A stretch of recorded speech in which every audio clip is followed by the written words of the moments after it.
Good evening, everyone. I call the meeting to order. This is January 12th, and I'm going to ask our new city clerk, Kelly Witt, to please call the roll.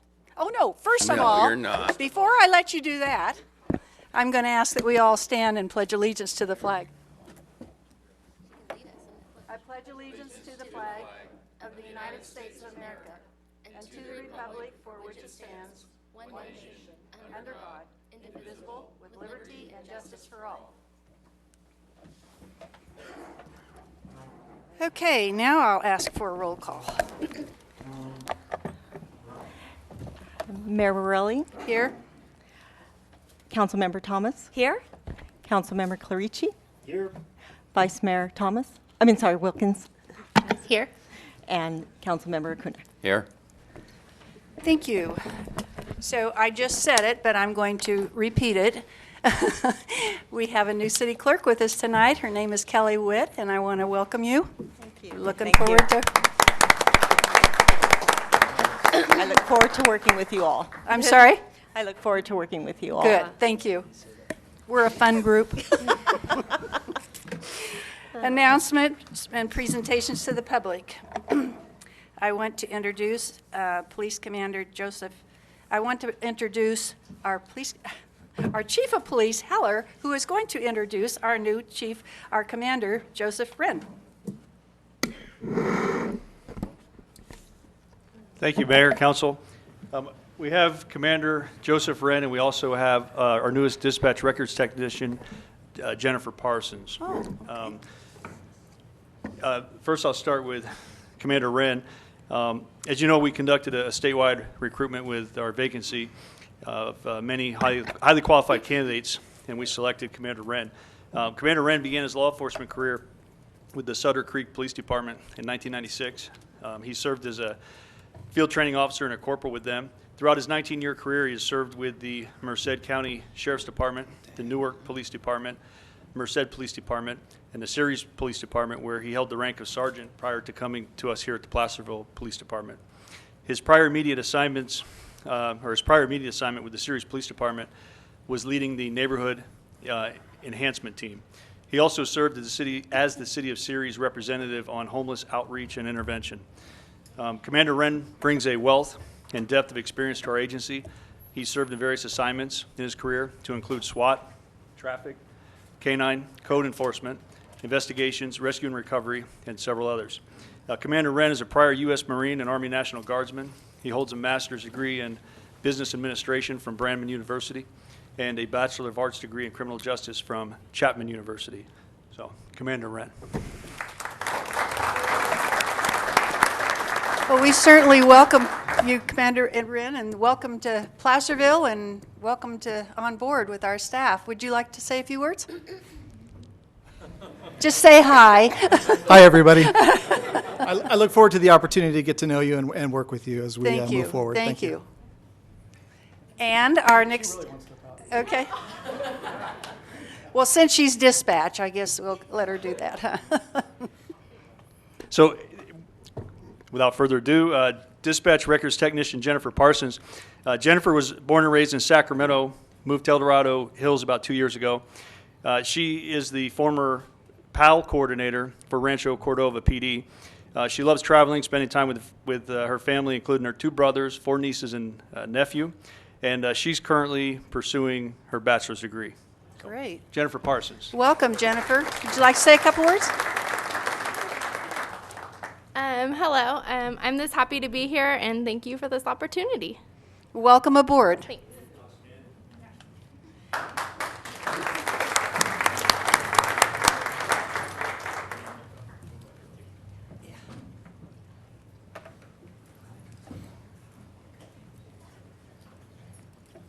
Welcome, Jennifer. Yeah, welcome aboard.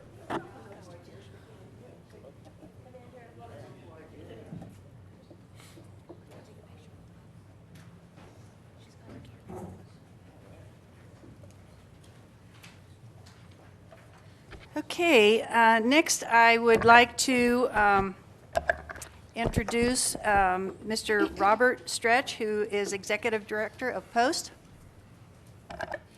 And I'm sorry if I didn't pronounce your last name right. Strezak. Okay, I knew I was, okay, thank you. Good evening, thank you. Thank you for the opportunity to be here. Once again, my position here is the Executive Director of the California Commission on Peace Officer Standards and Training. And I'm here hopefully to surprise the Chief, to present him. We try our best to make these kind of a surprise presentation. I have an opportunity to present this executive certificate to the Chief in front of either his peers, among other chiefs, or to come down here and present it to the Chief in the presence of those who he's responsible to his community, and the people he leads. And I prefer to do it this way because I think it's a much more rewarding experience. By the way, I was hoping not to be here tonight. I played Powerball last night. Oh, I was only 6 numbers off, so. we've all got the same problem. Yeah, so. Quick word about the Commission on Post. It was established in 1959. This commission was the first in the nation to establish standardized training and selection for police officers. We serve today over 600 law enforcement agencies in California, about 90,000 police officers, about 5,000 reserve officers, and about 8,000 public safety dispatchers.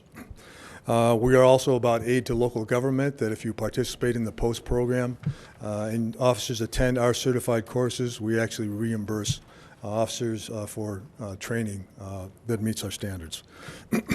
So this certificate I'm about to present to you, Chief, is a series, the last in this series, the highest in this series, that begins with the basic once you graduate from the academy, and then there's an advanced, then a supervisory, and a management, and then mid-management, then the executive level certificate. But a couple points I wanted to make about this certificate before I give it to you, Chief, is that we've been passing these out for about 50 years. And in the 50 years, we've only passed out about 1,500 of these certificates. Not every chief earns this kind of certificate. Point number 2 is that to accomplish this, to earn the certificate, it's kind of a juggling act. While you're away at class, the faucet is running. So the chief has to meet responsibilities at home, at the community, at his desk, et cetera. So it's kind of a challenge to accomplish this. And then the third point I want to make is that for every 1,000 applicants in the state of California, only about 100 make it to the academy as a police officer. And out of the 100 that make it to the academy, only about 90 graduate. And out of the 90 that move on to what's called the Field Training Officer Program, you know it as OJT, only about, we lose about 10% more. So 1,000 applicants yields about 80 law enforcement officers in the state of California. When you look at even the smaller percentage, less than 1% that make police officer, even fewer become executive level. So it is quite an accomplishment. So Chief, it is my honor. Come on up here. Chief Heller, yes, please. To present you with your executive certificate. This represents your ability to lead by example. It represents your ability and your commitment to your community, and it represents your commitment to the professionalism of California law enforcement. Congratulations. Thank you.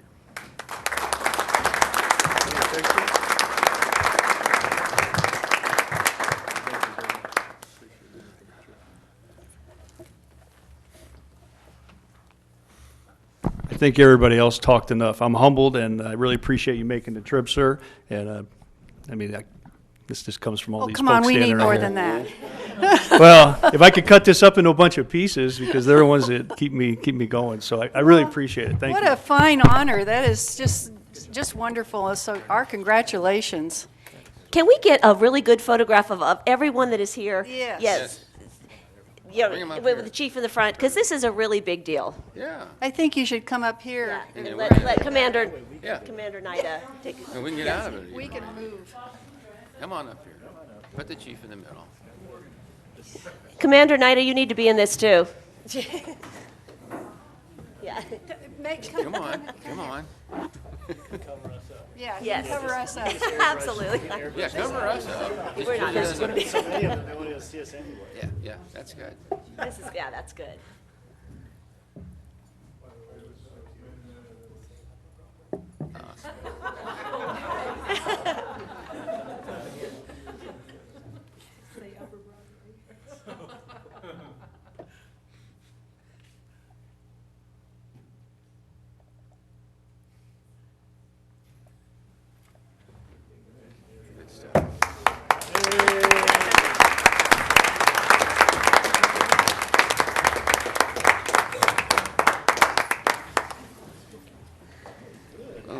awesome. That was exciting. Yeah, that's wonderful. Let them all go back to work. Okay. Protect us. Yeah. Now go back to protecting us, huh? Okay, closed session report. City Attorney Driscoll. Thank you, Mayor. Tonight, the council did not take reportable action in closed session. Thank you. Adoption of the agenda. I'll second that. All in favor? Aye. Ceremonial matters. Motion for the city council to adjourn the meetings, sign and die, and appoint the city manager as temporary chairperson. Recommendation to adjourn the meeting and appoint the city manager as temporary chairperson. Mayor Borelli will then pass the gavel to city manager. At this time, the city manager will call the meeting to order and request nominations from the council for the election of mayor. Any council member may make a nomination and a second. A voice vote will be taken. Following a majority vote by the council, the city manager will pass the gavel to the newly elected mayor, who will call for nominations for vice mayor. So with that, I will pass the gavel to our city manager, Cleve, and I also would like to say what. Hold on, we have to make a motion. God. No, she Oh, can he talk. doesn't have to. I have to make my little speech. Yeah. I just want to thank everybody for a wonderful year. It's just been great serving as your mayor, and I feel bad. I'm getting so choked up over this, but it's just been a thrill, and I just thank you all for your support and onward and upward. I think we've made a lot of progress this year, and I'm really proud of what we've accomplished, so thank you. And Patty, you've served our city for a long, long time, and we all thank you for your dedicated, diligent, passionate service to our city. You've served us well, and we thank you for your, I your tried. diligent efforts. Yes. All right, so here you go, Cleve. All right, thank you, Mayor. At this time, we'll call the meeting back to order and ask for nominations for mayor. With that, I'd like to nominate Vice Mayor Tricia Wilkins as our current mayor. Second. We have a motion and second. Any more comments, discussion before the vote? Seeing none, I will call for a vote. All in favor? Aye. And 5-0 vote. So with We'll that, change seats. you can change seats, and we'll pass this back to Mayor Wilkins. Congratulations.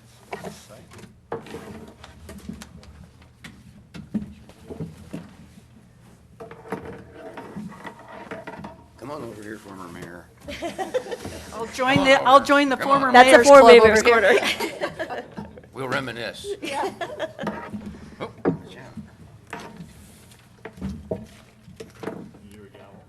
All right. No pressure, but All right. run the meeting. I'd like to call for nominations for vice mayor. I'd like to nominate Councilmember John Clerici for vice mayor. Second. All in favor? Aye. Aye. All right. Wait, Right. let's see how our clerk is doing. Congratulations, Thank both of you. you. Congratulations. Oh, you need to switch your nameplates, Tricia and Patty. There you go. Vice mayor, in your new Thank position. you. Oh, well, here, just give them to me. I'll fix it. Let's go. It'll be your first job as vice Well- mayor. Fix the plaques. Okay. We have public comment. This portion of the meeting is reserved for persons wishing to address the council on any matter not on the agenda that is within the subject matter jurisdiction of the city council. State law prohibits the council from acting on items not listed on the agenda, except by special action of the city council under specified circumstances. The mayor reserves the right to limit the speaker's time to 3 minutes. The mayor will recognize you, and when you come to the microphone, please state your name for the record. You are not allowed to make personal attacks on individuals or make comments which are slanderous or which may invade an individual's personal privacy. Please give written material presented at the meeting to the city clerk for public record. Do we have any written? The only thing that came to us after the agenda was posted is an item that's before you on your desk. It probably applies to item 10.1 on your agenda. It's entitled Congress Quietly Ends Federal Government's Ban on Medical Marijuana. So if you want to use that in conjunction with that item 10.1, you're welcome to. Thank you. Okay, I'm going to open it up for oral public comment. Anybody wish to speak?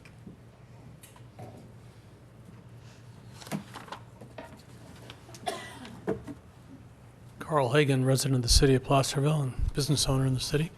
I just want to thank Patty Borelli for her many years of service. I know she was vice mayor under my tutelage, and I think she did a great job this past year. I'm sure Tricia will also do a fantastic job as a mayor, and I just think that the citizens need to understand how much time and effort goes into the jobs you all do, and to the mistake of many, very extremely low compensation. None of us did it for the money or do it for the money. Many of us could make much more at flipping hamburgers at McDonald's. So if you need a part-time job, Starbucks and McDonald's may be hiring. But no, seriously, thank you very much for the job you've done and the job that all of you are doing on behalf of the citizens of the city. Thank you. Thank you, Carl. Does anyone else wish to come up? Okay. I'm going to close public comment. And we have the consent calendar. All matters listed under the consent calendar are considered routine and will be enacted by one motion by roll call vote unless any members of the council wishes to remove an item for discussion. The reading of the full text of all resolutions will be waived unless a council member requests otherwise. I'd just like to comment on item 8.7, if I may, Madam Mayor. And like to highlight that this is adopting a resolution authorizing staff to release contract documents for informal bidding from the Schnell School Station and Sierra Tank Bypass project. And I'd just like to highlight that these are two infrastructure projects listed on our 2013-14 capital improvement program that were projects that were in dire need of infrastructure repair. And this is being made possible because through to our Measure H funds. So once again, it's your tax dollars at work on behalf of our city for projects that are in critical need of repair. So just wanted to highlight that. I have a question about item 8.4, which is snowplows. And apparently, we're being asked to buy another one.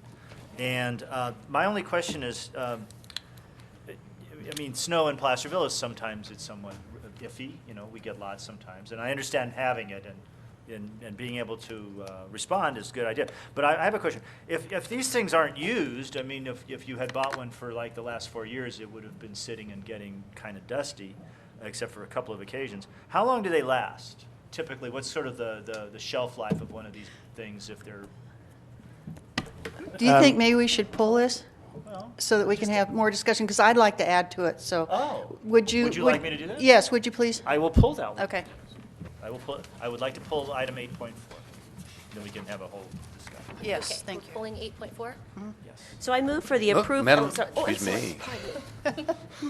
Pardon me.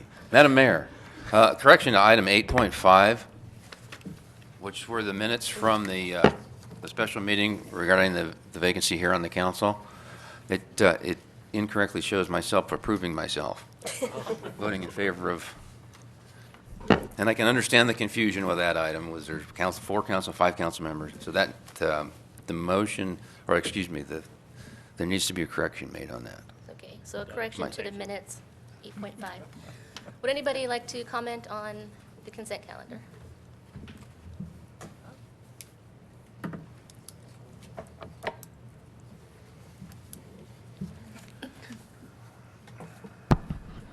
Susan Rodman, Placerville resident and member of the Measure H committee. And I would really like to highlight 8.7. This has been on the Measure H committee's agenda for several years. We have been waiting until there was sufficient funding, and this has been previously approved by the city council. So I'd like to give a shout out to our engineering department for getting it ready to go now. And say hooray. And the other one I'd like to comment on is 8.8 for getting us some grant money would be a wonderful idea, and that's for our city manager to do that is a wonderful thing to have happen for our city. So 2 good water sewer things going forward. Congratulations. Thank you.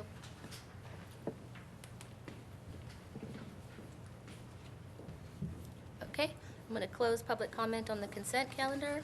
With that, I'd move a balance of the consent calendar. Second. Roll call, please.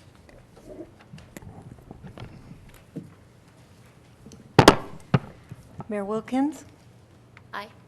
Councilmember Thomas, Aye. Councilmember Clarici, Aye. Councilmember Borelli, Aye. and Councilmember Acuna. Aye. Thank you. Items pulled from consent calendar. We have item 8.4. John, you go ahead and lead. Okay. Well, I had the question about sort of the shelf life of a plow front thingy, and then apparently there was something else that came up. Well, I was under the impression that I thought this might be one thing that we were going to try to do some cost sharing with the county. I mean, weren't we going to, in other words, they run their plow like to our line, and I thought we were going to try to work out some kind of a schedule that maybe. You want me to, Steve? First, Steve. Okay, go ahead. As far as the useful life, this is just an attachment now, and what we're doing is putting the new attachments on our new diesel fleet, and the plow will last for the useful life of that diesel truck. But if the chassis change, after that, then we may be back to square one where we're at right now. So what's the about? So What's the useful life of the diesel? they're diesels. I mean, as long as they don't change the regulations, the emissions on it, So we don't it'll have to last for send them to Nevada. for a decade. But that's up to someone other than us to decide. Okay, well, so then that, maybe I that's that part of it, and I'm not aware. We are trying to find like partnerships with the county, but I'm not aware of any that we have right in place right now to help Okay, them. I think I'm going to, this is just for the attachment, and it's not for the full Actual job. plowing. Right, we already bought the trucks, and then during the budget, we ran short on the enough money for all the attachments within the lease agreement, so we came up a little bit short. So now that we've auctioned off some of our old inventory, now we have the excess funds to go ahead and retrofit that last truck. Okay, great, but I think this is just maybe an example of what we could talk about in the future, maybe some cost sharing. Most definitely. Okay. Got a question, if I'm Mayor. Steve, will this help us reduce some of our contract plow expenses by having all of our fleet available to plow? We wouldn't have to call in, for example, Veer Camp or Vicini to assist us so often? Absolutely. The last two snowstorms that we've had, we've contracted out services, so it'll definitely reduce that. I will state, though, that depends on the severity. The amount of the storm, yes. snowstorm. I've had some So, pretty large Veer Camp equipment plow down our streets. Thank you, Steve.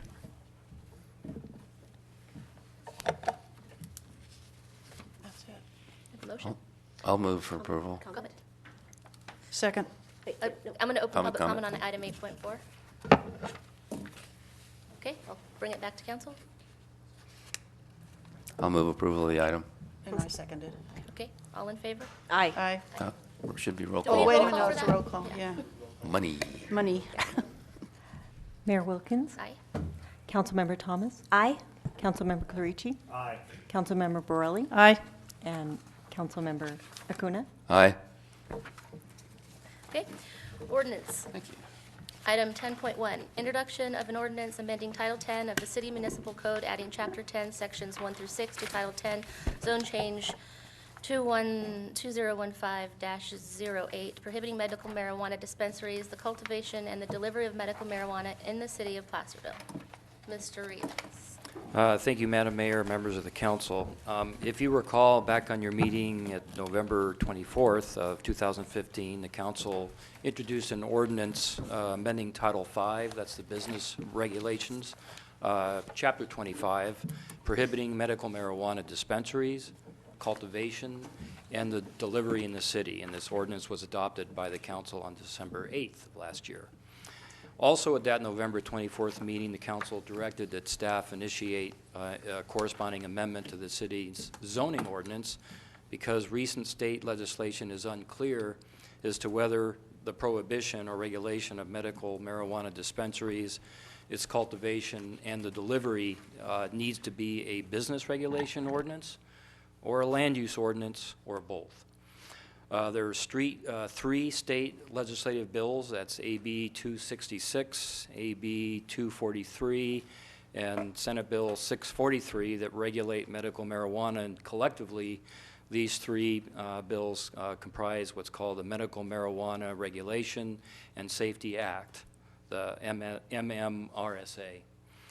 Under AB 266, jurisdictions that desire to ban deliveries or mobile dispensaries need to have an ordinance in place to ban them that prohibits this activity.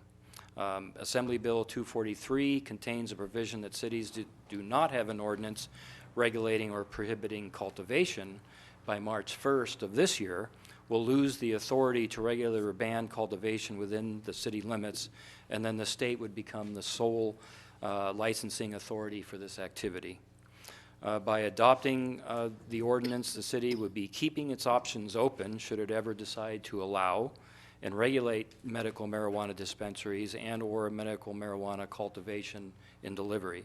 And the city would not be bound by the state regulations, but can develop its own set of regulations to better suit its own personal needs. The proposed ban on cultivation would prohibit both indoor and outdoor cultivation, as well as cultivation for personal use. Under the MMRSA, cultivation for personal use would not require a license from the state if the area used for cultivation does not exceed 100 square feet for an individual or 500 square feet for a primary caregiver with no more than 5 patients. However, if adopted, this type of cultivation would not be allowed within the city limits under the proposed ordinance. It's also not allowed under the current business regulation ordinance. This is just a mirror of that ordinance. On December 15th of 2015, the Placerville Planning Commission considered the draft medical marijuana ordinance and recommended that the City Council adopt the ordinance as recommended by staff. At that meeting, there were no changes were recommended by the Planning Commission, and the draft ordinance is as presented tonight. Staff is recommending that you introduce the ordinance amending Title 10 of the City Municipal Code, adding Chapter 10, Sections 1 through 6 to Title 10. This is Zone Change 2015-08, which would prohibit medical marijuana dispensaries, the cultivation of medical marijuana, and the delivery of medical marijuana in all land use zone districts in the City of Placerville, as recommended by the Planning Commission and staff, and then 2, waive the first reading of said ordinance. That concludes staff's report. Thank you. Excuse me, Madam Mayor, if I might just add something to Mr. Rivas's report. Recently, legislation AB 21 was introduced to the California legislature, which would eliminate that provision in 266, SB 266, requiring jurisdictions to have this type of an ordinance in place by March 1st. That is still pending. It hasn't been enacted. The author of 266 had said that he was going to do this, and nobody was sure as to when and how soon it would get done.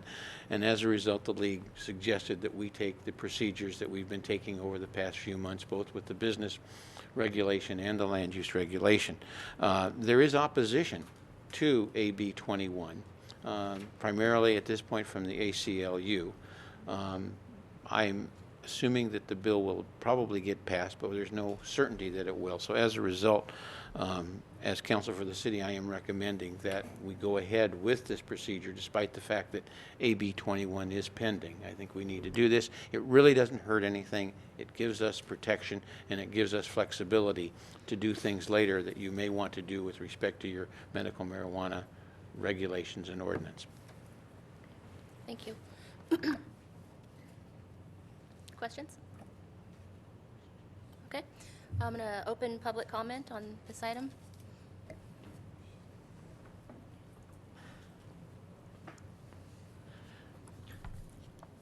Evelyn Vierkamp, Placerville. I do not understand the complexity of all of the issues, for example, that have been touched on by our city attorney. I gather that there is legislation pending. But I come from a point of not completely understanding why this is before the city where this general thrust comes from to ban medical marijuana. I also come from a position of having seen the benefits of medical marijuana, and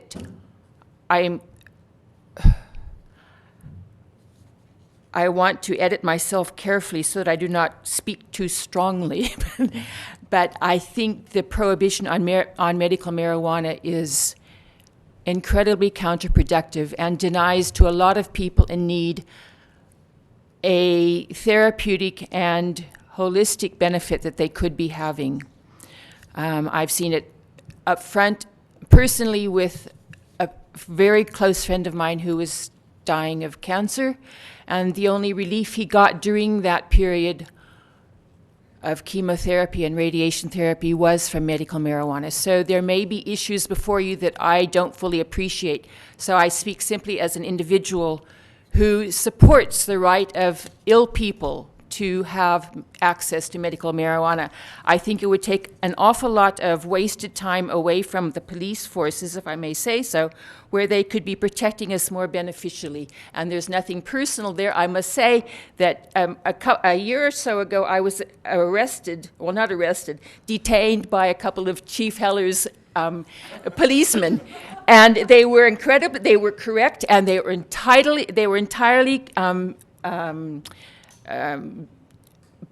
professional and appropriate, and I bear no grudges against the police department. It was not a moving violation, but nevertheless, they did detain me and scared the bloody H out of me because I knew I was guilty.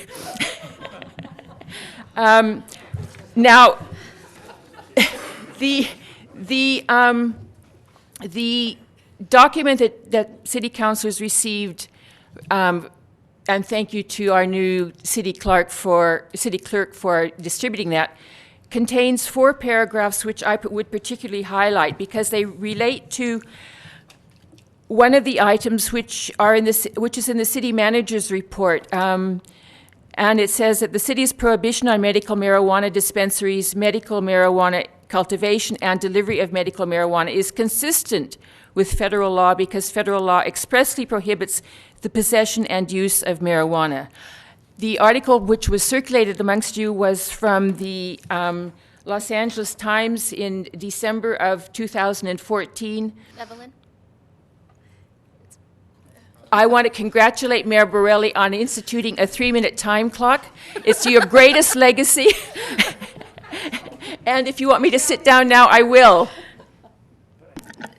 May I have 1 more minute, please? 1 more minute. Yes. Thank you.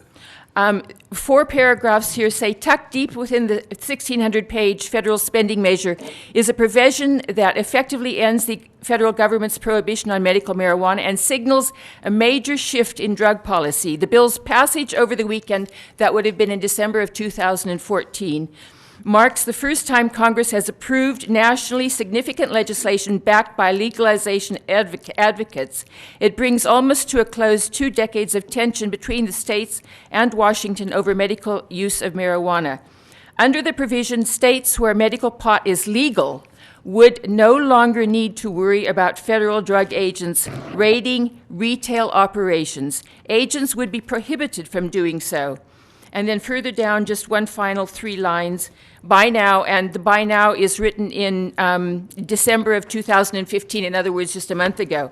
32 states and the District of Columbia have legalized pot or its ingredients to treat ailments, a movement that began in the 1990s.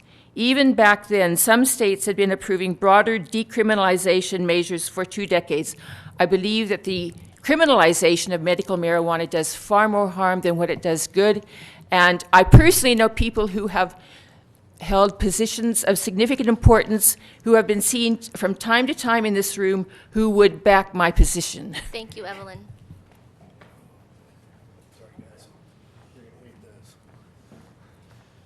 Hi, Robert Caruso, Placerville City resident. Putting federal law aside, I realize you guys have to make a decision or the state's going to impose law upon you. We have to take into consideration a couple aspects when we deal with this, and unfortunately, the 3 aspects are lumped together. I believe medical marijuana does have a purpose in chronically ill patients. I believe it helps them. I truly do. Unfortunately, lumped in this is cultivation, and distribution. I think we find that Placerville, being the small area that it is, 5 miles roughly, if you're cultivating, it's got a very pungent smell. Your neighbors may not appreciate that. And distribution with that, and I think the chief can attest, comes crime. People want that marijuana. They're going to break into any place that distributes marijuana, and they're going to steal from their neighbors growing marijuana. It's just too small of an environment. Like I say, it's unfortunate they lumped it all together, but I don't think it's good for Placerville. Thank you. Thank you.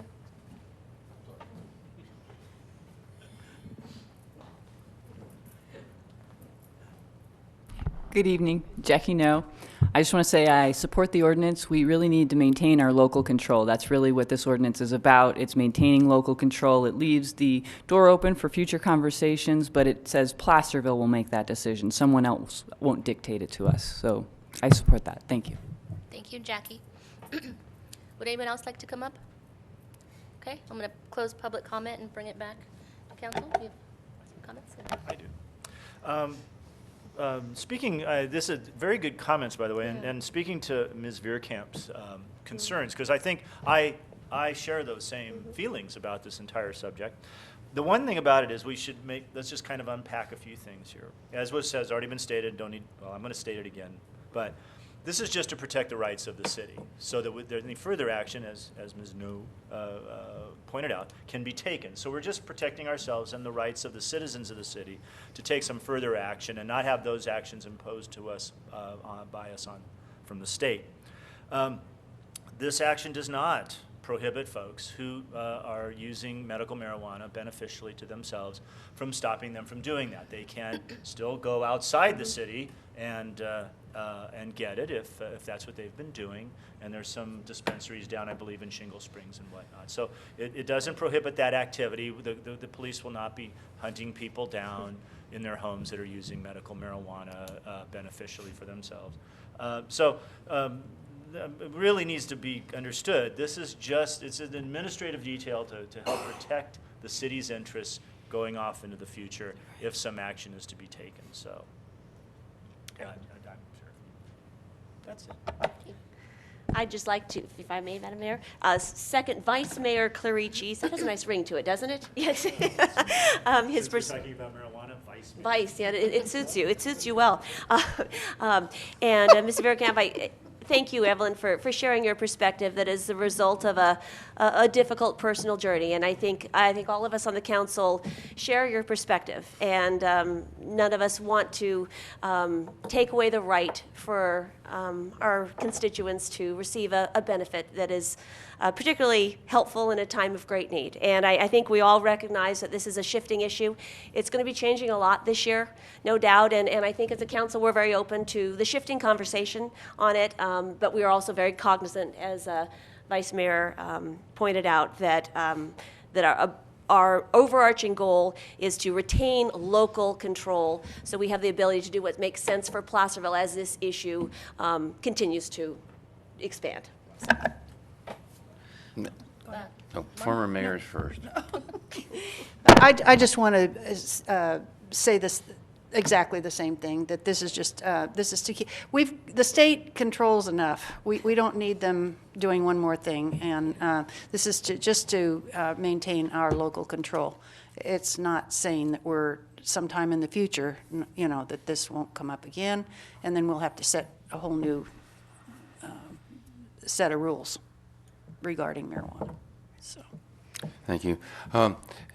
Ms. Veerkamp, I totally understand your situation. I, too, have friends and family that have benefited from the use of medicinal marijuana. And in my earlier years on this council, supported the actual operation of dispensaries in Placerville.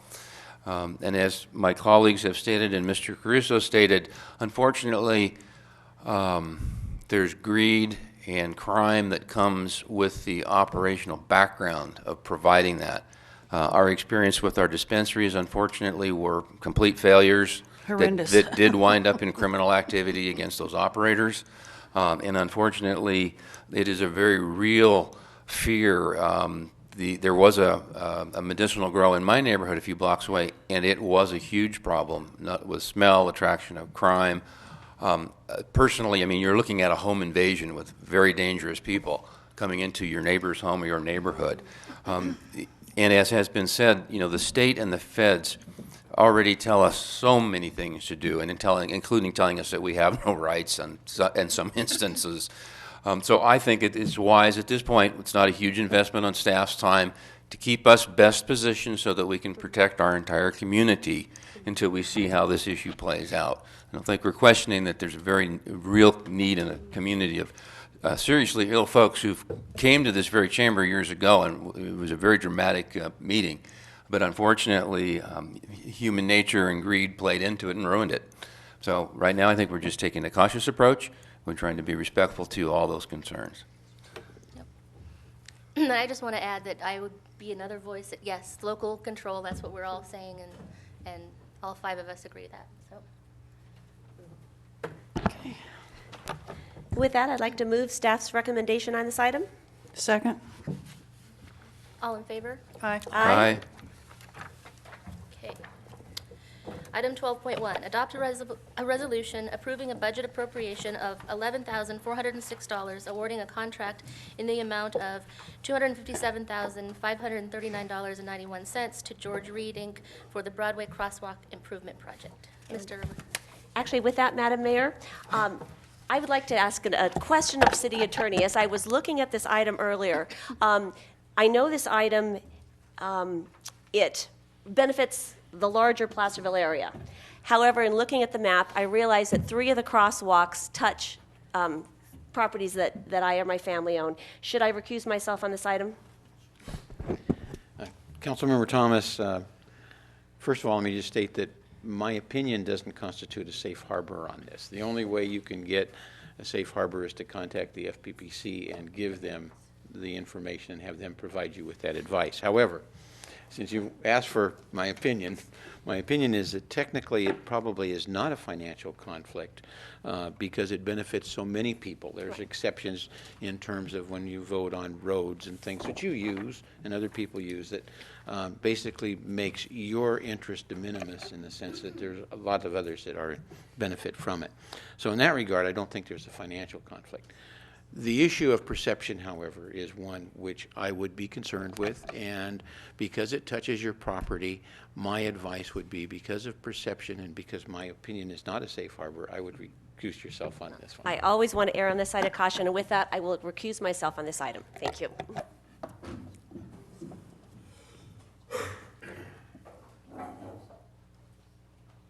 Mr. Rivas.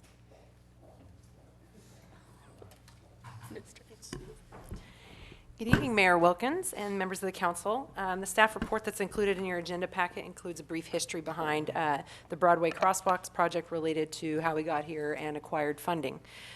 This project is currently funded through the Highway Safety Improvements Program, also known as HSIP, as the nickname that we call it.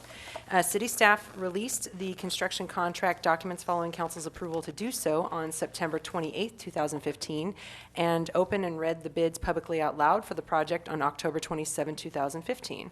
We received a total of 4 bids, with George Reed, Inc. being identified as the lowest responsible and responsive bidder for the project, with a bid amount of $257,539.91.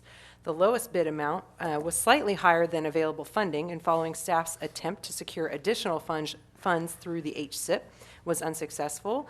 Additional funds were requested from El Dorado County Transit Authority, EDCTA, for their portion of the work related to the proposed bus stop in front of the Tractor Supply. EDCTA has been a very great partner on this project, getting that bus stop implemented. At the November 5th, 2015, that money was, the additional funds were appropriated, and with these additional funds, the only project shortfall is related to construction contingency, not related to the construction contract. We do have sufficient funds to award the construction contract. However, because we like contingency, staff has requested additional funding from EDCTC to El Dorado County Transportation Commission to cover the construction contingency amount, and is working with EDCTC staff to identify a funding source and move forward with preparing the necessary board and council appropriations.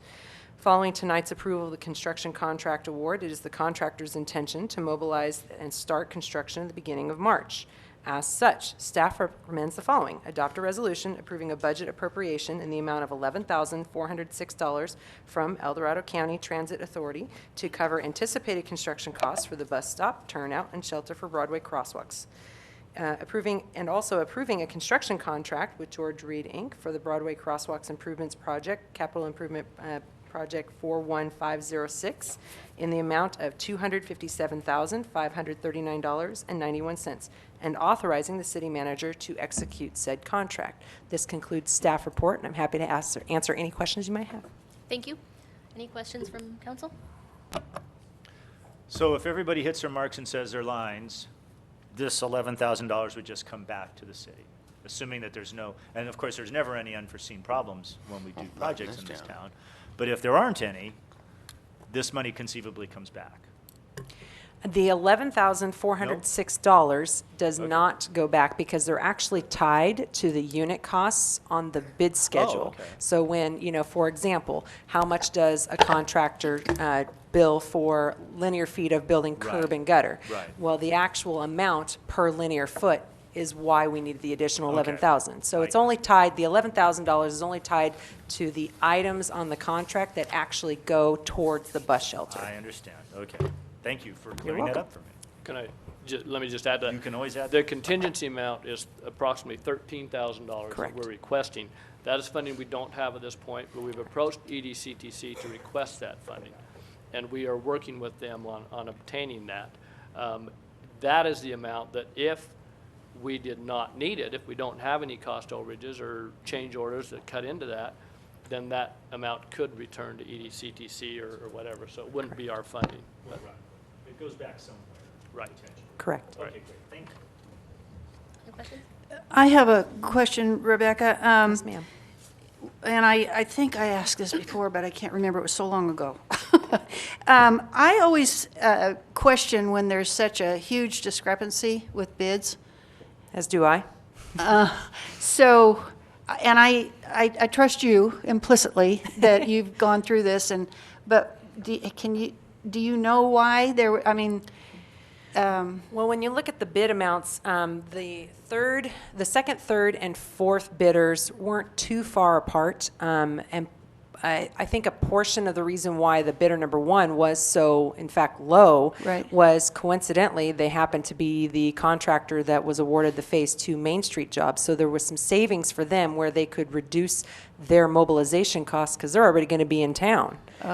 So that was where that was realized. The benefit of that was we've already checked references. We already know that they are very thorough and that they come highly recommended. And I've worked with the project manager personally, and he does an excellent job. Okay. That makes me feel better. Thank you. You're welcome.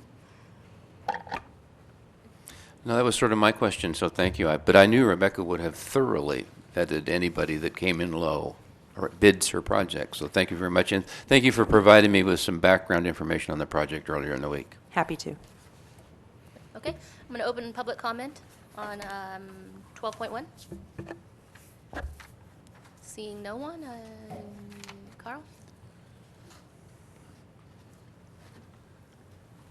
I just want to say that, Carl Hagan, City of Placerville, I just want to say that I believe this is a project that we had, the Transportation Commission did a study on Broadway on how improvements could be made, and I'm glad to see that we're able to implement some of those changes that we worked on probably 6 years ago when they started on this. So this is a project that we've been working on. It's been kind of fast-tracked compared to others, but obviously a much smaller project in the amount of money than compared to Western Placerville Interchange, for instance, where we're talking about millions that we bring back from Washington to get where we are, and we have one on-ramp and another one off-ramp coming in, and much more to be done. So I'm just glad to see us getting to this point.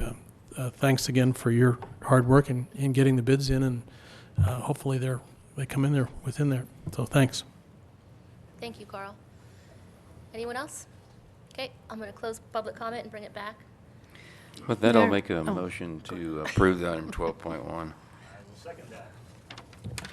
Okay, roll call, please. Mayor Wilkins, Aye. My apologies. Vice Mayor Clarici. Aye. Councilmember Borelli. Aye. And Councilmember Acuna. Aye. One abstention.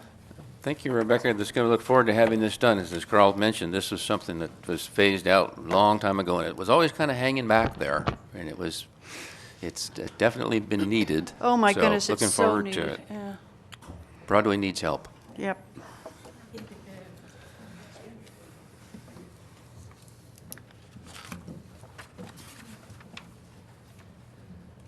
Okay, welcome back, Councilwoman Thomas. Well, thank you.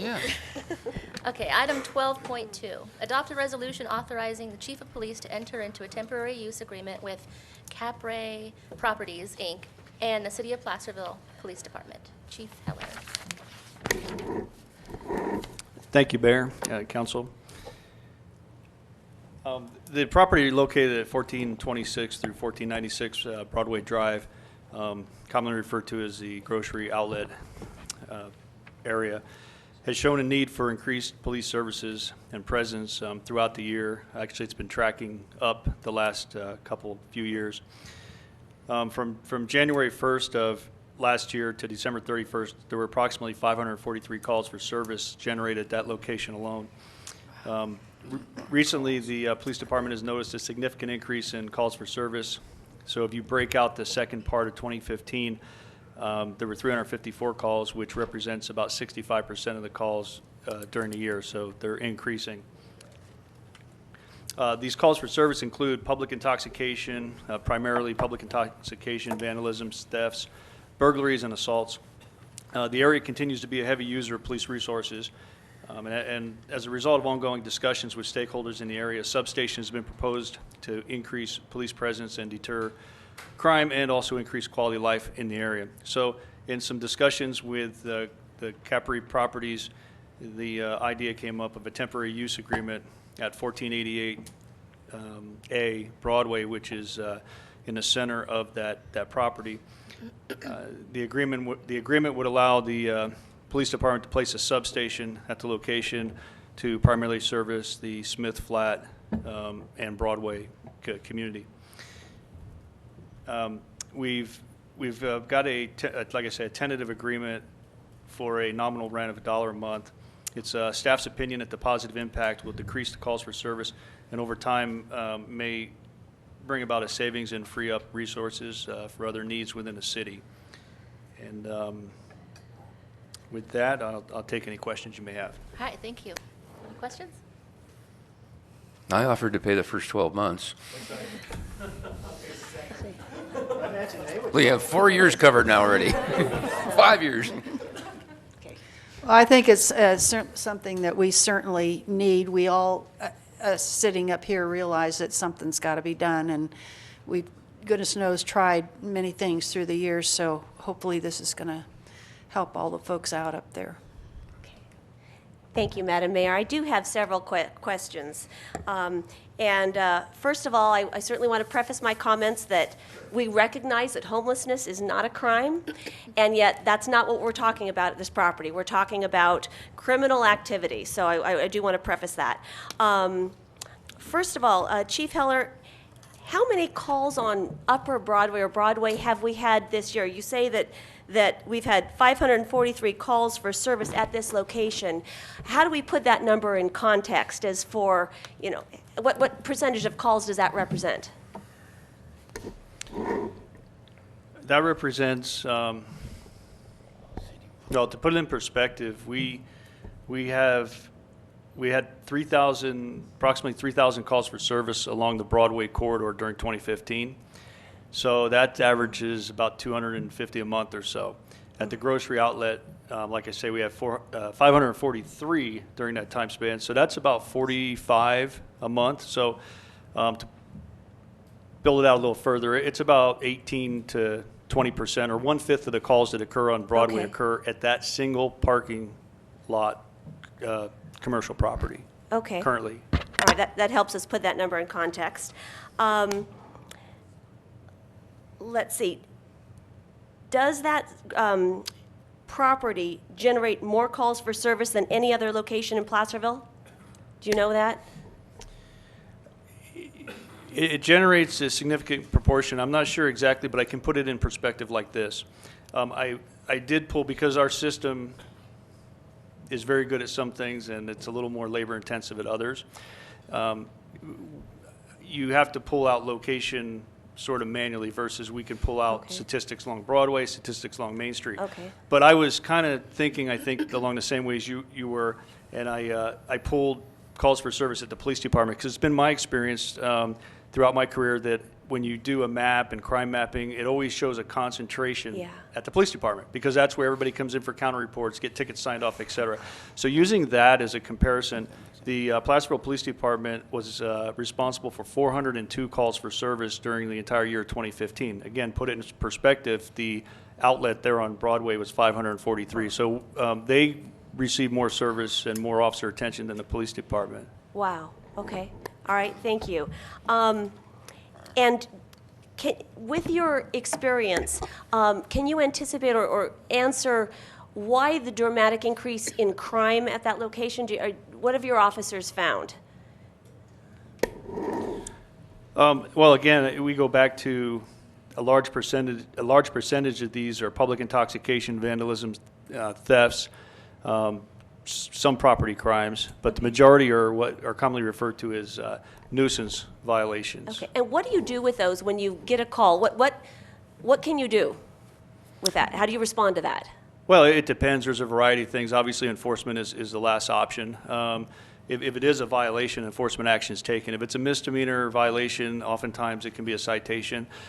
As you know, with the recent passage of Prop 47, that has lowered the crime classification for many narcotics possessions and so forth. So what used to be commonly felonies, which would result in incarceration and so forth, and maybe some carrot and stick approach to treatment no longer is on the forefront. Now it's misdemeanor, and so they may receive a citation. So, you know, we've got a couple different dynamics at play there, but to answer your question, we show up based on a service call or a proactive response to patrolling the area. If we see somebody that's obviously can't care for themselves and under the influence of alcohol, then we put them over at the jail facility until they can. And the other things are a lot of times citation for the misdemeanors. The felonies would result in bookings. Okay. Is that? Yeah, that helps. And as I've wrestled with this issue, and I'd like to offer some perspectives and insights before public comment, because I'd like to get the public's feed on this. But as I wrestle, because at first this seems like perhaps a good idea, and it probably is, it may be, but as I wrestle with this issue, I have to ask the question, how much of the challenge at this property stems from crime in the city limits, and how much of this particular problem is the result of a blighted private property? And what is the responsibility of the city to, in quoting our own website, to improve the quality of life and to promote a safer community? And how do we do this with taxpayer dollars? And what is the responsibility of a private property owner to maintain their own property, to provide on-site management? And I have to ask the question, will a police substation there, that's not a term, perhaps a too complete a term, a police presence there, will it be a long-term solution? Probably not, because as I look at Upper Broadway, especially that property in particular, I am concerned about a continuing challenge with this area. Will a small police station or presence there, will it light the parking lot? You know, there's a whole half of the parking or the shopping center that has absolutely no lights at night. Will it help with the empty storefronts and that are that are an attraction toward crime and toward untowarded activity? And those are the issues that we need to address going forward, because this is just simply a Band-Aid on a much-needed long-term solution, or we will continue to have this problem, and it will affect and infect our entire city. And that is something that I am most concerned about. So, perhaps the answer is a short-term solution, a police presence to kind of get an immediate handle on this location as we work toward a longer-term solution, because I don't want this very temporary fix to cause us to ignore this larger issue, or we're going to continue to have a real problem on our hands that's infecting our entire city. So Madam Mayor? Yes. Thank you. Sorry, I'm sorry. Thank you, Councilmember Thomas. I think you answered your own question. The fact the chief is suggesting a temporary Yeah. measure to address a very serious problem that has more police calls than his own police station.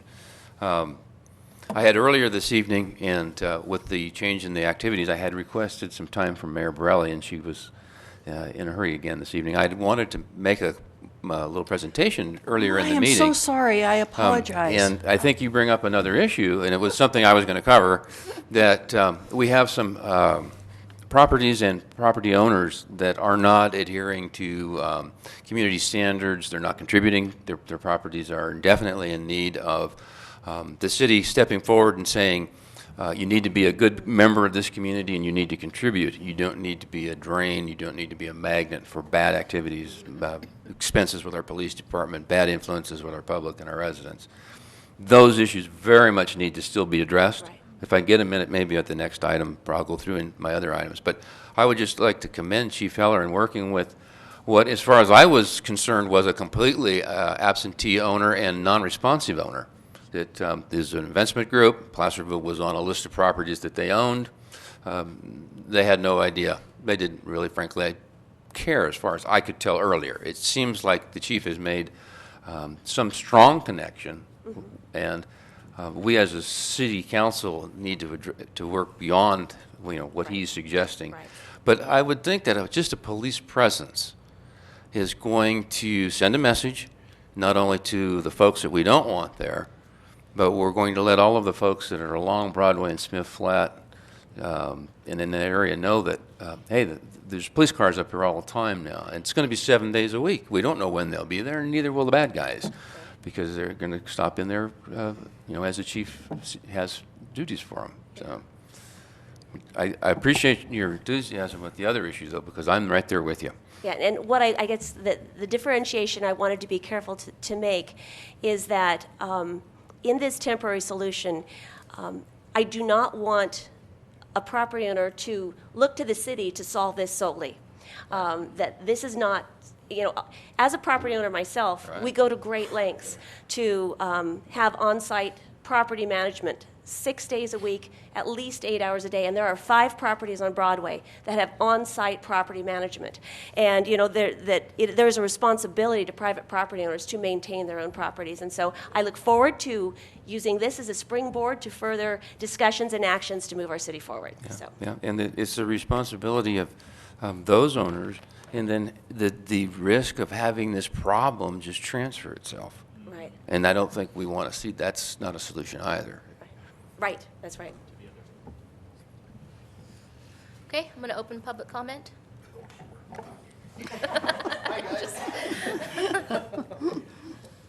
Robert Caruso, resident of Upper Broadway.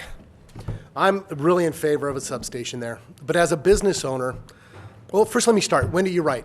Homelessness is not a crime. But I got to tell you, I've been there almost 3 years, and the faces on Upper Broadway are changing. It's a younger crowd. These kids, I don't know if they're homeless because their families pushed them out, because they have drug or alcohol or crime problems, but they're being violent towards other homeless people. So there's an issue there.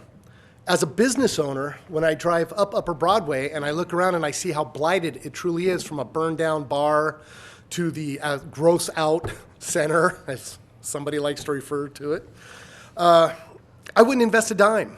I would drive right on through. In fact, I'd try to get out of there as quick as I could. It's a start cleaning it up, and if you do clean it up quicker than your lease, I'll pay the remainder, so that's not a problem.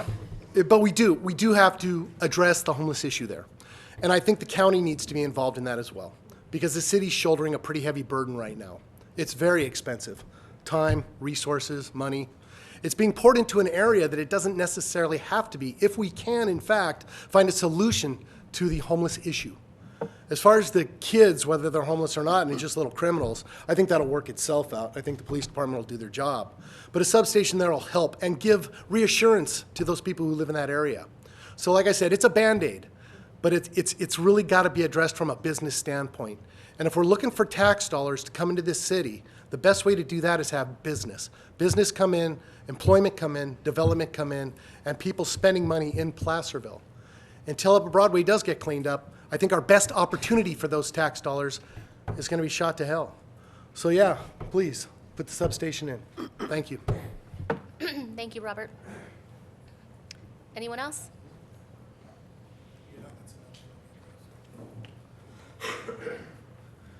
My name's Doug Hodder. I'm a business owner on 1444 Broadway at High Sierra Quilters. We moved to this location 3 years ago. We came up from Cameron Park. We were really proud to be part of the Placerville area. I live up the hill, although I don't live in the city limits, but it's a great place to do business. And a lot of my clientele are older ladies, and it's a real concern for us, the safety of my customers coming into the parking lot. They've been panhandled. I physically have to go out sometimes and walk them to their cars just for their own security. I've also been in contact with Shashank Capri, the owner of the property, and have gotten some of the parking lot lights and things like that taken care of. We have to lock our dumpsters because not only do they unload the dumpsters, they just throw the trash all over the place. I've seen drug deals go down. I've had to pressure wash vomit, blood, excrement, and urine off the sidewalk. And I apologize to Mr. Heller here because a number of those calls I've made to your staff to come on out and help me, because some of these guys, I mean, I physically have to get them off the sidewalk in front of our business. It's not a good business environment, and if you want to attract more businesses, if you look at that area up there, maybe it's kind of one of the things, it's like the chicken and the egg, what came first? I know in the past there were a number of businesses in there, and then the area became kind of blighted, and they're like, you know what, let's go. Let's not stick around for this. No one wants to stay with it. It's just a real challenge for business owners. I think it'd be a great idea to have this, this substation there, just so that we have the physical presence of some people there. And it'll cut down on a lot of the alcoholism problems that we have in the parking lot. And like I said, I've seen drug deals and things like that happen. I'm there 9 hours a day. I stand there and watch it all. So anyway, thank you for the time to speak. Thank you. Anyone else?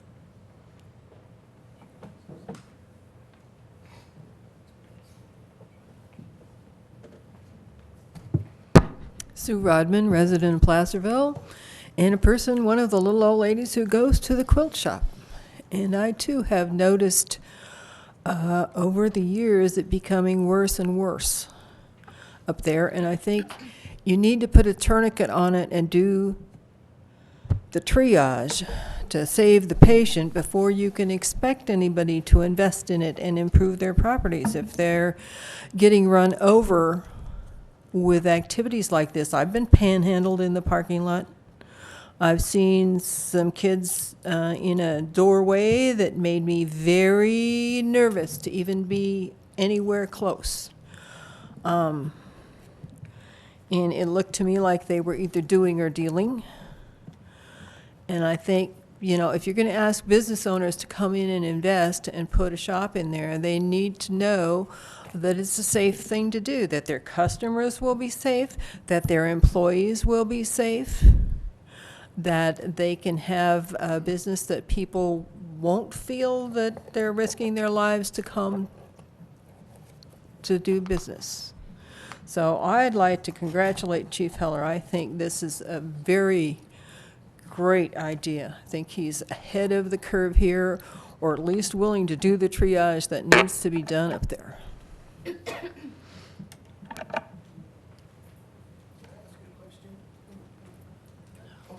No.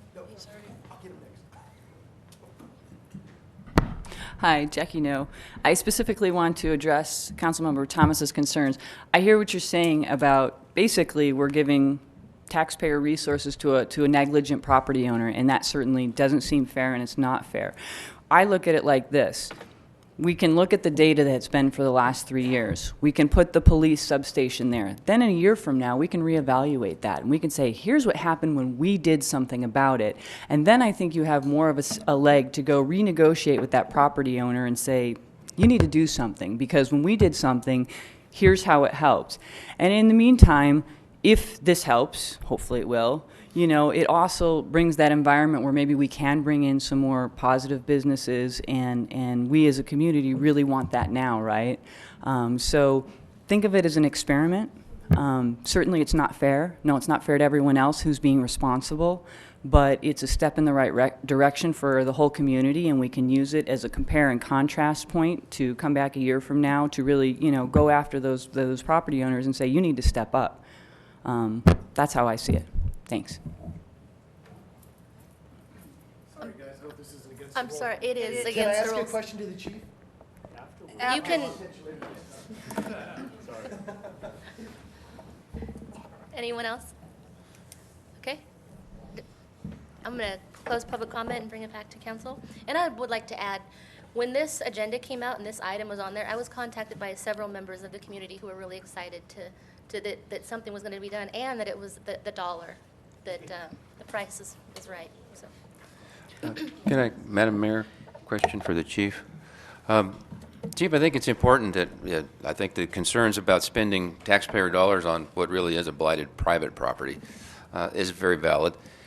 And in that light, it also seems that you have a good grasp of the statistics on this location. So we should find out fairly quickly, once you do open up this, satellite station, what the officer presence is, the effect is. Would it be a tremendous burden to get, say, a monthly, or at least every other month? I'd like to get a monthly to see how we're doing. If the numbers drop, they should drop. Plus, we also want to make sure we're not transferring this problem. Yeah, compiling the data is always right there at our fingertips. I think, though, that you're not going to see an initial drop.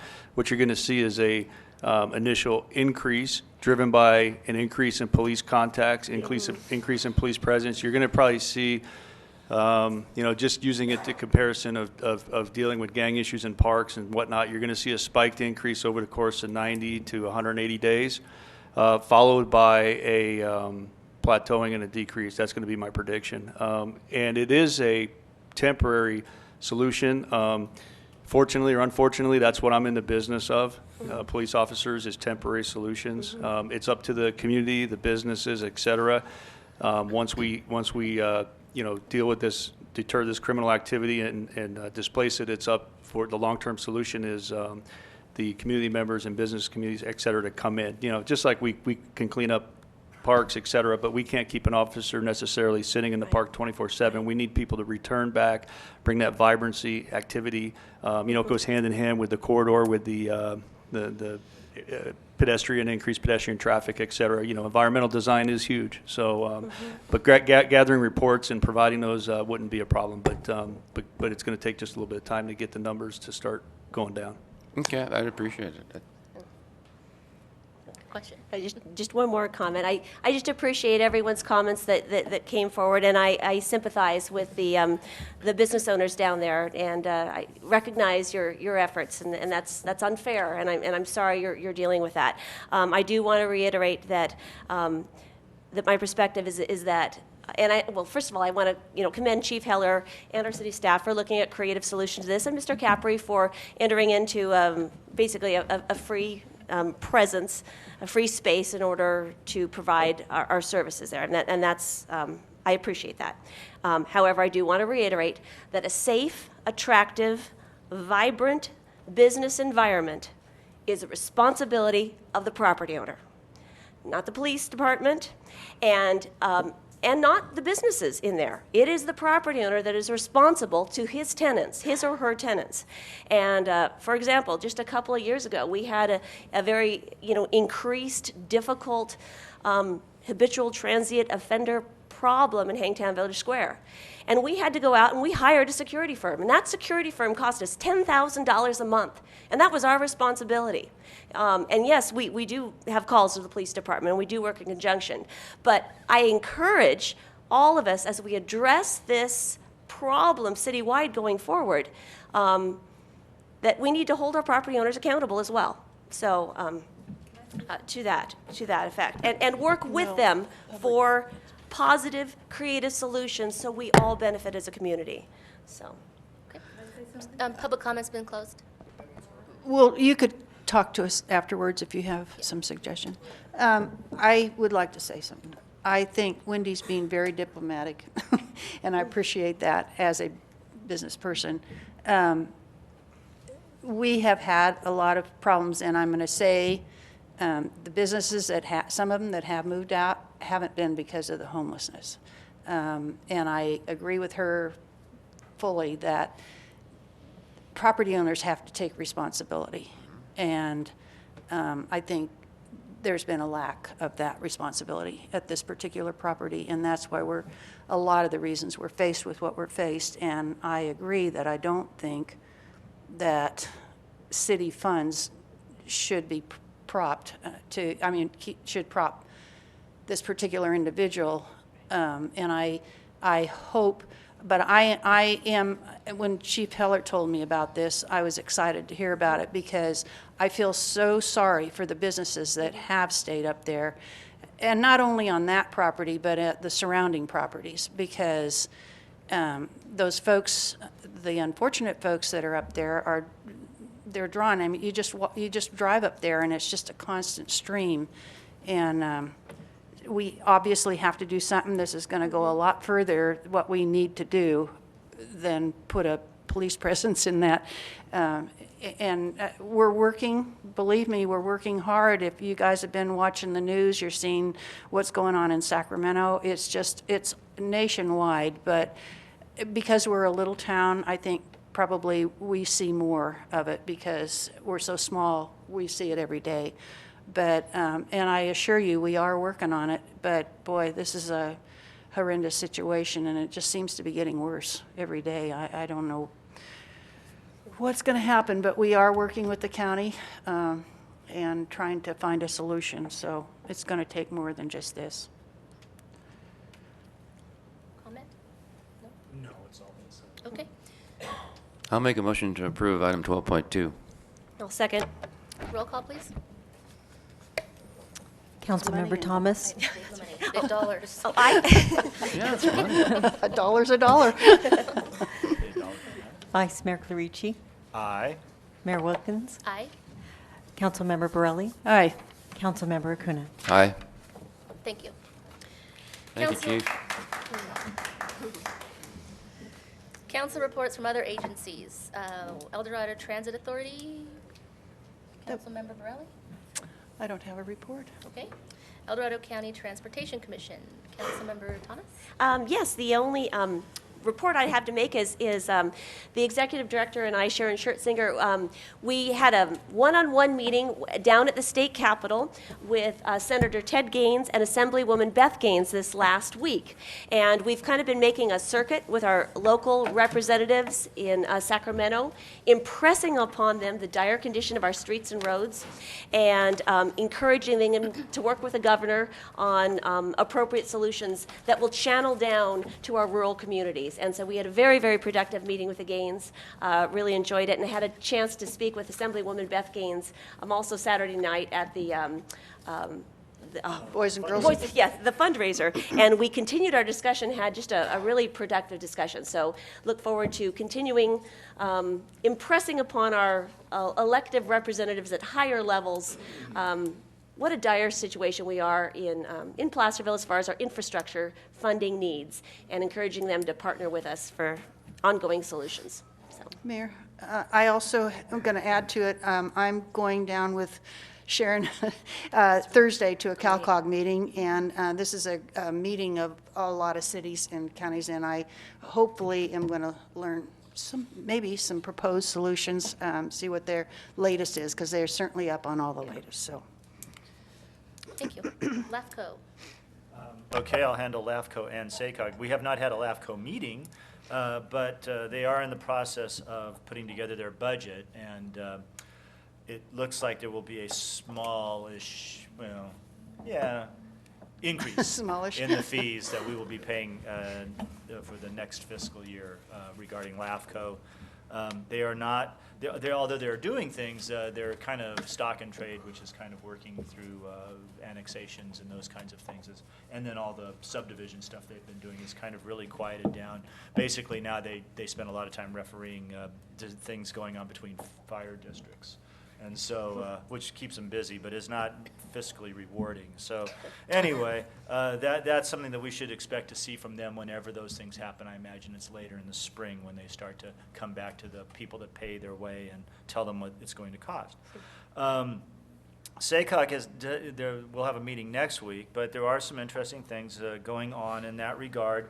One of the things that was reported out through SACOG some time ago, and actually then we got an email on it.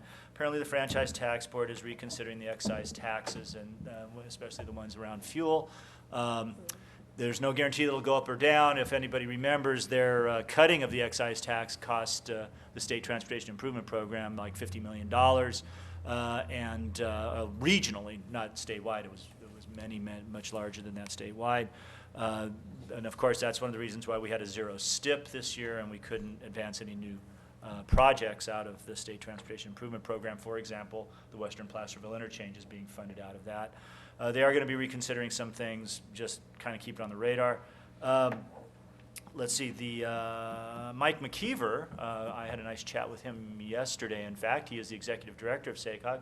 He will be leaving SACOG at the end of this coming year, 2016. Wow.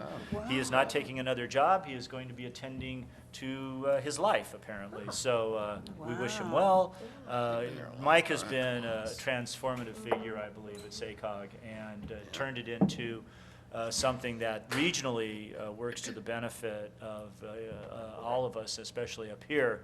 He has a keen interest in the rural folks, more so than a lot of executive directors have had over the decades down there at SACOG. Just as a side note, having nothing to do with either LAFCO or SACOG, I have volunteered through the League of California Cities to be on their employee relations committee. It's not exactly the most sexy thing in the world. I would have liked to have gotten into like legislation or something like that, but this is kind of your nose under the tent. You have to pay your dues. Although I may learn something about employee relations, HR kinds of things. Maybe Dave and I can, or John and I can talk about that at some point in the future. We can share ideas. This has nothing to do with any of these things. I believe that we should put out some sort of information about potholes. They are coming up with the wet weather, as we've all seen, cars swallowing potholes out there. People ask me about it all the time. I say we're going to get after it. Of course, it's hard to fix a pothole in the middle of a rainstorm. It doesn't really. In fact, we had a discussion. Steve and I had a discussion about this the other day while we were working out, and to come up maybe with some sort of a fact sheet or some sort of information that we could put out in front of the public, so that they know that we are thinking of them. We feel their pain every time we drive down the roads, and we are addressing it. But there are certain weather-related and seasonal-related facts that come into play when patching potholes. We're not ignoring them. And there are also money issues too, but that's an entirely different subject. But I would like to see maybe some sort of proactive sort of information that could go out to the public and let them know potholes, we're thinking of them. And that's it for now. All right, SEDCOR? SEDCOR is ongoing in changing. Yes. I hope someday I'm going to have a report. That's a joke. Yes. It's not for lack of trying, right? Not for lack of trying. It's unbelievable, the work that's being done, and yet nothing's being done. And so right now, they're concentrating again on the broadband issue, and we're going forward with that. But they're doing a reorganization in how the cities are going to be a member of SEDCOR, and the way they're going to charge a fee for participation. So that's it right now. Okay. Madam Mayor, if you didn't have a report. We didn't have a transit meeting. Okay. Well, earlier this evening, I had requested your predecessor for a couple of minutes to just kind of at the last meeting in which I was entered back into City Council service here, I didn't get an opportunity to introduce myself, and I didn't get a chance to introduce myself again this evening. So there's no sense in delaying it any. I will try and streamline it, however. Who are you? Yes. As a 40-year resident, honestly, I'd just like to thank the City Council for its unanimous appointment here to fill the vacancy. While it may be only for 1 year, I don't look at it that way at all. Cleve is about to get my list of things I hope to accomplish in the first quarter, and there'll be a follow-up for the next quarter and the third quarter. And seriously, I see a number of issues. I've been involved with Goldbug Park the last 2.5 years, which did keep me intimately involved with city staff and a number of different activities. And operating that as a business out there has been eye-opening for me, as well as other few changes that took place in my time away from the council. Just to hit the things that are totally on my radar without going into a whole bunch of detail this evening. The homeless issue, absolutely correct. The county needs to step up. I understand that there's some very good efforts taking place, and I will do my best to lend my voice to those efforts.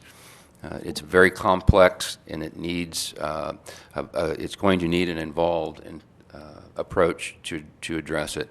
The homelessness is also the first thing that everybody that finds out that I'm back on the city council wants me to address immediately. I had 5 more new people ask me today at a breakfast. What are you doing about that? So it is on everybody's radar. The discussion this evening on Broadway and the absentee, as I call them, absentee property owners, is a tremendous disservice to every citizen of this city. I approached it here recently and looking at the value of the improvements that the city has on Broadway in roads, storm drains, underground utilities, curb, gutter, and sidewalk, the 60 or 70,000 cars that go by every day on Highway 50. And you know, in a perfect world, it probably really would have been the place for redevelopment to happen. Governor Brown had other visions. That doesn't take the problem away from us. Those properties are not contributing to the city. They are not contributing to our tax base, and they're not being good community members to the fellow business and property owners that are being responsible. And we've heard it this evening, who would want to invest their money there? So as a city, and as myself, I will take it on as my responsibility to see what I can do to help staff and those property owners realize that current situation is not acceptable, period. And moving forward, answers do have to be found. There's the impetus comes in my mind from the motel project, which if that continues to be successful, it starts to fill a tremendous void that we've had. And had us at a tremendous disadvantage. So I'll be on top of Cleve to make sure that there are no issues with that particular project. At my time out at the park, I found that in our instant access world, while it was exciting to have a city website, we really need to go beyond that. Websites are probably passé. They're a necessary thing for when everything else defaults. We've got to get this city on Facebook every day. We've got to get it on Twitter. We've got to get that instant. Chief Heller and I had a communication. Some of the excellent work that he's done in the last 2 years, he needs to celebrate that so the citizens know that we have a police force that is back to full strength, and it's diversified, and it is actively paying attention to the problems of this community. So there's another issue that I will help Cleve, who I remember when we got him, I think it was Facebook. A few years, or maybe it was an email. I'm not. No, it was. Not Cleve. We will go together, Cleve, into future technologies. Maybe we'll go see Star Wars, and that'll inspire us. We'll go from there. Others, just quickly, I'm very intimately involved with what's going on with Old City Hall, with the courthouse project. I was dismayed to find out that the lawsuit filed by Kirk Smith has actually delayed the funding from the state on the Blue Ribbon Committee. I think the community needs to be aware that those efforts are at a standstill right now for a very questionable reason. We need to follow through and make sure that Main Street gets repaired, El Nino or not. We have to get the last phase done. Clay Street Bridge project, that's very exciting. I see that as some very positive steps being taken with that. And of course, the exciting thing is the Gold Panning Championship is coming in September. And as a city, hopefully using some of the tricks that we've had great success with in the parks, we can have a lot of folks come to Placerville and really showcase our city. We also run the risk of being a big flop, too, so we have to take that very seriously. Not going to be a flop. No, not if I can help it. But I'm on the just committee Thank and- you, thank you for your faith in my abilities, and I look forward to bringing some fresh ideas and some new approaches to these problems. Thank you. Thank you, Mark. So requests for future agenda items. Are there any? Nope. Okay. City manager staff report? I just wanted to bring up one thing, and I think it was, well, it wasn't mentioned, anyway, is regarding a goal-setting session for the coming year. I've mentioned to you that last year we kind of combined that with the budget process and the capital, particularly regarding our capital budget. So I'll be reaching out to you in the future, but I'd like to start thinking about what you would like to do in terms of goal setting this year, something similar to last year, go back to something more that we did in the last couple of years before that in terms of goals and vision, et cetera. How can we best spend that, and what would you like to do? Or if you don't want to do anything, that's fine too. But I wanted to reach out to you and see what you would like to do. And so if you would think about that, and I'll be talking with you and getting some ideas, and then we can put something together. So, Cleve, when we do this, will you bring forward the goals that we set? I mean, so that we can look back, and those that we didn't accomplish, why? if that's what you would like to do, that's what I'm asking. Because, what would you yeah, like to do? and, yeah, I would. So, Okay. Sure. All right. And that's it for terms of staff reports. Okay, thank you. Upcoming items. Items tentatively scheduled for the next regularly scheduled city council will include Mallard Lane Street Frontage Improvement Agreements, award Western Placerville Interchange Phase 1B, purchase recycled content products, folder inserter purchase, medical medical marijuana second reading zoning, copier purchase, and authorized calls for bids, scoreboards. And with that, adjourned.